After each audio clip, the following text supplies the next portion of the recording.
और अब आगे कोई गीत है महंगाई पर? आपने कहा कि आपने कुछ लिखा है, और उत्तर प्रदेश जहाँ की जनसंख्या तकरीबन 25 करोड़ है, और जहाँ जनसंख्या इतनी ज़्यादा है तो वहाँ बेरोज़गारी भी ज़्यादा होगी। ऐसे में ज़रूरी यह हो जाता है कि यहाँ के जो लोग हैं वो खेती बाड़ी करने वाले लोग हैं, ग्रामीण पृष्ठभूमि से आने वाले लोग हैं। तो बस यही होता है कि वो सरकारी नौकरी की तैयारी करने जाते हैं। कोई इलाहाबाद है, कोई शहर में रह रहा है और तैयारी कर रहा है, उसके मम्मी पापा, उसके माता पिता खेतों में काम करते हैं, दैनिक मजदूरी करने वाले लोग हैं। तो सरकार को इस पर भी थोड़ा ध्यान देना चाहिए। स्किल डेवलपमेंट जो प्रोग्राम रहा सरकार का, यह भी काबिल तारीफ़ है, लेकिन इसको और बेहतर सुचारू रूप से चलाने की ज़रूरत है। महंगाई और बेरोज़गारी दोनों को ही मिश्रित करते हुए इन्होंने यह एक गीत लिखा है। आइए इसको सुनते हैं। कैसन जमाना बाई, कैसन सरकार बा मिलत नइखे। कैसन जमाना बाई, कैसन सरकार बा मिलत नइखे। नौकरी सभे बेरोजगार बा मिलत नइखे, हो मिलत नइखे। नौकरी सभे बेरोजगार बा मिलत नइखे, हो मिलत नइखे। 10 साल बीत गइल लाजियौ न आवेले, एक बेच देश एक साड़वा छोड़ावेले। 10 साल बीत गइल लाजियौ न आवेले, एक बेच देश एक साड़वा छोड़ावेले। दिन रात पढ़ी दिन रात औरी कारीगर धरिया मिलत नइखे, हाँ मिलत नइखे। नौकरी सभे बेरोजगार बा मिलत नइखे, हाँ मिलत नइखे।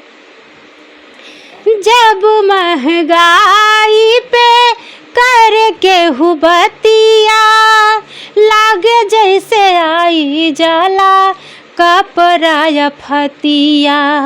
जब महंगाई पे कर केहू बतिया, लागे जैसे आई जाला कपड़ा या फतिया।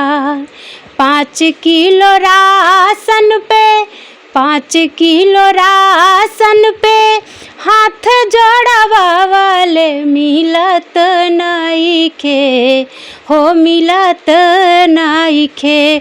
नौकरी सभे बेरोजगार बा मिलत नइखे, हाँ मिलत नइखे। 2 करोड़ वादा रहल कहू न आइल, देश हमर आगे जाता ई है सुनाइल। 2 करोड़ वादा रहल कहू न आइल, देश हमर आगे जाता ई है सुनाइल। हिंदू मुस्लिम भाईचारा, हिंदू मुस्लिम कह के भाई चारा तोड़वाले मिलत नइखे, हो मिलत नइखे।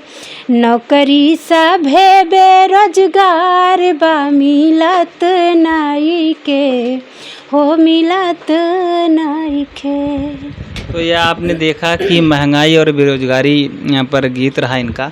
सरकार को इन्होंने टारगेट किया है कि 10 साल सरकार चल ली। 10 साल सरकार का संचालन करने के बाद भी अगर आज देश में महंगाई है, क्योंकि सरकार इसी बेस पर आई थी। जब आप 2014 में आए थे तो आपने कहा था कि न महंगाई न भ्रष्टाचार, अब की बार मोदी सरकार, और न भ्रष्टाचार न महंगाई की मार, लेकिन भ्रष्टाचार भी कम नहीं हुआ। महंगाई लगातार बढ़ती गई, आप कहते हैं कि आमदनी लोगों की दुगनी हो गई और रोज़गार बहुत मिला है लोगों को, लेकिन धरातल पर आएंगे तो ऐसा कुछ नहीं है, फिर वही कहना पड़ता है, आदम गोंडवी साहब की लाइनें हैं। आपके फाइलों में गांव का मौसम गुलाबी है मगर ये आंकड़े झूठे हैं, ये दावा किताबी है। तो साथियों, ये थी केशा मौर्य जी जो अवधी गायिका हैं।